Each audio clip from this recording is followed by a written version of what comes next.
Guys, welcome back to ഇവിടുത്തെ വിശേഷങ്ങൾ.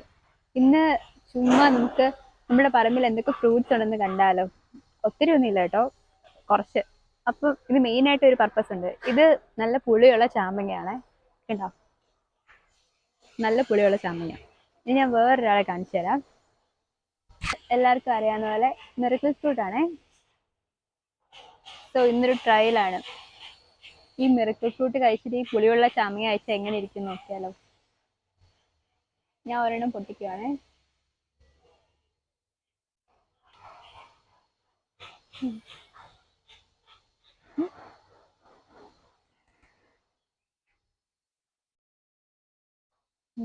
പൊടിയാ.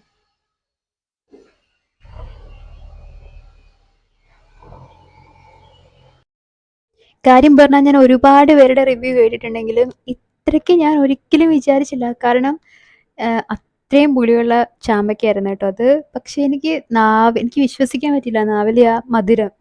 അതാണ് എനിക്ക് ചിരി അടക്കാനേ കഴിഞ്ഞില്ല. കാരണം ഞാൻ അത്ര സർപ്രൈസ്ഡ് ആയിപ്പോയി, അത്ര എക്സൈറ്റഡ് ആയിപ്പോയി. കാരണം അതുപോലെ മധുരമായിരുന്നു, തേൻ പോലെ മധുരം. എനിക്ക് വിശ്വസിക്കാൻ കഴിഞ്ഞില്ല കേട്ടോ. ഇതെല്ലാവരും ഒന്ന് എക്സ്പീരിയൻസ് ചെയ്ത് നോക്കണം കേട്ടോ. എവിടുന്നെങ്കിലുമൊക്കെ ഇത് കിട്ടുകയാണെങ്കിൽ ഡെഫിനറ്റ് ആയിട്ട് ഉറപ്പായിട്ടും ട്രൈ ചെയ്ത് നോക്കണം. ഇത് നമ്മുടെ സപ്പോർട്ടാണ് കേട്ടോ.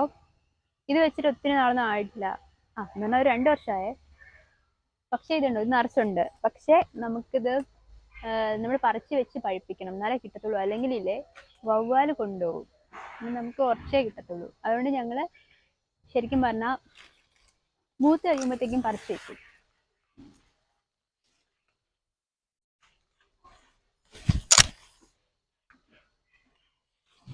ഈ ഒരു പാകത്തുമ്പോൾ നമ്മൾ പറിച്ച് വെക്കും. ഈ ഒരു പാകമൊക്കെ എത്തുമ്പോൾ പറിച്ച് വെക്കും. ഇതിലും വലുതാവും, പക്ഷേ നമുക്കിത് വലുതാകാൻ നിന്ന് കഴിഞ്ഞാൽ നമുക്ക് പിന്നെ കിട്ടത്തില്ല. അതുകൊണ്ട് ഒന്ന് മൂത്ത് കഴിയുമ്പോൾ നമുക്ക് പറിച്ച് വെച്ചാൽ നല്ല മധുരമാണ് ഇതിനും. പഴുത്ത് കഴിയുമ്പോൾ നല്ല ടേസ്റ്റ് കേട്ടോ. അപ്പം ഇന്ന് ഇത് 3 ഉള്ളൂ. ഇനി നമുക്ക് അടുത്ത വീഡിയോയിൽ ബാക്കി കാണാം.